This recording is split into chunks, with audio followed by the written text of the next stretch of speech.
Ariana Jones with Wasteloop, and today I'm here with Matt from Whistlepunk, the local ice cream shop in downtown Leavenworth. So Matt, can you tell us a little bit about how you got started in ice cream? I remember first seeing you at the farmer's market and then really excited to see that you got a shop. Yeah, growing up on Cape Cod, ice cream is everywhere, and it's kind of part of the fabric of life. And everything you do gets celebrated with ice cream. If you're on a baseball team and you guys win, even if you lose, coach is always like, "Let's go get ice cream, boys." And so I think that's where it kind of started. Going to Baskin Robbins with my dad to go get my mom a ice cream soda or something worked pretty good, as a kid. Yeah. And then later on in life, I've had a lot of jobs, and I thought, well, I want to jump into tourism in Leavenworth and see if I can use the skills that I've developed over the years working at restaurants and whatnot, and ice cream sounded like a really good deal. Awesome. So how many years has Whistlepunk been in existence? Since 2015, I started kind of tinkering with ice cream, making it at home, and then realizing that, I think I could probably do this. I bought my first machine in 2016 and started making it at Ravenous Catering, and then just going to farmers markets and concerts and selling it at local vendors and that kind of thing. And it kind of picked up, and then I realized, all right, it's time to kind of put the pedal to the metal and make a shop happen. And I got lucky with a really good location in Leavenworth after pounding the pavement for years, and made it happen. Now you're here, and as a new business owner, I know that a lot of things go into it and being sustainable. And when we talk about this term sustainability for local businesses, what does that mean to you and look like in the shop? Right. I think in 2020, it's pretty hard to think of sustainability without thinking of recycling and the waste stream. But I also think that something I learned with the business was being sustainable means having a healthy lifestyle. Work hard, play hard is kind of a thing around here, and it's no different at Whistlepunk. We want our employees coming to work super healthy, super happy, ready to work hard, so that they understand and can plug into the sustainability idea. If they're not healthy, if they're not happy, if they're disgruntled in any way, or if they don't get what we're saying, then sustainability is impossible. So I think it starts with the team, and it starts with sort of the philosophy on how we do things. And then the actual waste stream that happens, it's pretty easy for us. I mean, we put ice cream into cups, and we use wooden spoons, and we can put it in cones, and that's a way better deal. That way you eat pretty much 100% of the evidence, and there's maybe a napkin that goes in the garbage or gets recycled somehow. I don't know how that would work, composted. But we try to make sure that we don't see plastic spoons all over town. We try to make sure that our cups are sort of a brown paper rather than bright pink or green or yellow or whatever, just so if they do make it into the bushes, it kind of blends. That's my philosophy on sustainability. But really, like if it does end up in the bushes, then it's gonna biodegrade. Yeah. It's gonna biodegrade quietly, not loudly. So I don't know. Those are some of the ideas. Yeah, that's great. So waste reduction obviously is a huge piece of the puzzle. But I also know that you put a lot of time and effort into the products that you source. Can you tell us a little bit more about how that fits into your philosophy of sustainability at the shop? Yeah, we try to source the best we can. Ice cream is a luxury item, and there's just no two ways about that. It's not a completely sustainable food. I don't know a lot of luxury foods that we sell in Leavenworth that really are. So I just want to be upfront about our chocolate, our vanilla, our bananas, and things that come from other countries that we just don't have options for locally. We bite the bullet on that one, and we try to do the best we can, and we try to source those fair trade or organic, and sort of augment our sustainability that way. And then I think blackberries, buying our blackberries local. Blackberries are kind of like the house fruit We make a blackberry ice cream instead of the traditional strawberry ice cream. We use a blackberry sauce instead of any other kind, and it's because that's what we have here. I wish coconuts grew here. They don't. Nuts, pecans, walnuts, not so much the peanuts.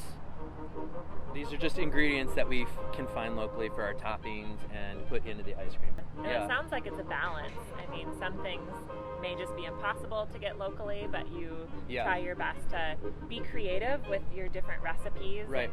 We try to source from other makers also. We get our ganache from Chocolat, and just try to help them in their business. I think that might be part of sustainability also, is like helping the local businesses kind of keep everything in-house so they're not shipping things too far away. Yeah, those circular economies are huge, especially in a small area like Leavenworth. For sure, and it feels really sustainable in that in a crisis such as COVID, and you can't get things from far away, at least you can get all your local ingredients, and that's kind of nice to know. You know, we never had a problem getting chocolate from Chocolat, or hopefully people don't have a problem getting ice cream from Whistlepunk ice cream if we can deliver it locally. So, we try to think of it that way. Yeah, that's great. So through the creation of your business and taking steps towards sustainability and waste reduction, what have been some of the biggest challenges? I would say we could divide that into before COVID and after COVID. Before COVID, I would say some of our biggest challenges were how do we send the customer away with the least amount of waste, and the paper cups and the wooden spoons and the brown paper napkins were a good fix for us, and then we push the cones as much as we can. So I would say after COVID began, sustainability got a lot more difficult. Based on the trust that we had before COVID started, we were taking people's mugs, or we were taking people's containers and putting ice cream in them. Or, you go to the coffee place and they'll take your mug and they'll rinse it out. But that doesn't fly in 2020. And so now we have to use more cups for coffee. We have to use more cups for ice cream. We have to use more pint containers for ice cream. We have to use rubber gloves for every single individual thing that we touch. And then they have to be changed frequently. And I can't tell you what our latex or rubber glove or synthetic glove bill is for 2020. It'll be interesting to tally it up, but it's pretty high. And then those go into the trash. There's no recycling those. So that has been concerning for us. Yeah, that's it. It's been a little bit challenging. Yeah, a lot of challenges, especially with all of the new packaging and everything. Yeah. So even despite COVID and maybe looking beyond COVID times, if a local business in town is interested in thinking about sustainability and waste reduction, do you have any kind of top tips for them as they make this journey? And what are the resources for local businesses to start doing this? Right. I think there are businesses in town that have dialed it. I think anytime you're doing your product is focusing on one thing and doing it really well, that helps limit the waste. I can think of examples. The Munchin House.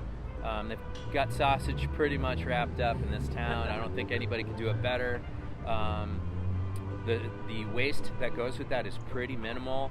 It's a paper tray protector, some napkins. That's about it. They use silverware. They have all their condiments in bottles that are reused by everybody. So if you're going to start a new business and it's going to be a food business, I think you want to think about people coming in and people going out relatively smoothly. And now in 2020, I think, man, you really have to think about how many people are touching the same item and how many people are sharing the same space. I don't think that's ever going to go away, and you should plan for the future in case this happens again. I think starting a business in Leavenworth, you also have to think about the volatility of business. It happens in a torrent. It's a boom-bust thing from week to week. Saturday, Sunday is huge. Tuesday, Wednesday is minimal. you have to keep an inventory list, but you don't want to keep too much in. So, yeah. As far as sustainability goes, I think that's a tough question to answer. If somebody was interested in learning more from these local businesses, is there any sort of like cohort, or like where do I get the best price on napkins that are environmentally friendly? And there's so much research that goes into products. Right. Is that knowledge shared? Yeah, I don't know if it's shared or not. I figured it out all on my own. So Yeah. But I would be happy to share all of that information with anyone. That's an unnecessary learning curve. I think that's a really good idea, and we should establish like the best place to get your napkins. If you want to stand out from other companies and you want to have bright purple napkins, I can understand that, but I bet there's a good way to do it. And I think that a lot of the restaurants probably have their favorite places to purchase things from. I know we do. Yeah. And so, yeah, I think that information shouldn't be too secret. And yeah, I don't think any of the sustainability part of business should be secret. I think it should be promoted loudly.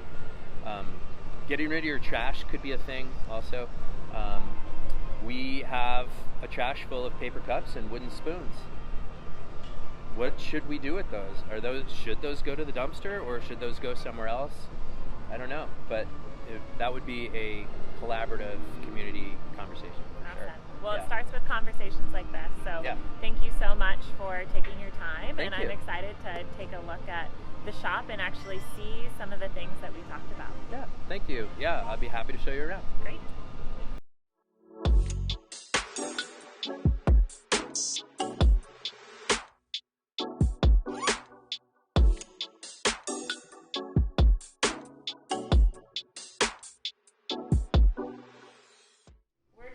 Shop of Whistlepunk with Matt, the owner, and he's going to show us a few things that they've done to incorporate sustainability and waste reduction into their everyday process. Okay. I would say starting with, napkins. We went with a biodegradable brown paper napkin. As long as this makes it into a compost pile, you're good to go with these. We use a wooden spoon. I'm going to go around the back. Follow along. We use a simple brown paper cup, fairly biodegradable. Again, it needs to make it to a compost pile in order for that to be any good. But this is pretty much the thing that leaves our shop with one of these on a regular basis, probably hundreds of them a day. And if they were found out in the woods, at least a bird could make a nest with this, or somebody could start a fire with it and it would go away. And then this will eventually kind of break down and get wet, soggy, and become part of the soil at some point. I don't even think these are waxed, or if they are lightly waxed. That's about it. Other than that, we have waffle cones, which it looks like we're completely out of. But waffle cones that's our best vehicle for delivering ice cream to you, other than this. You can carry your ice cream cone around with your ice cream. There's no spoon necessary. The only other thing that we would give you is a napkin.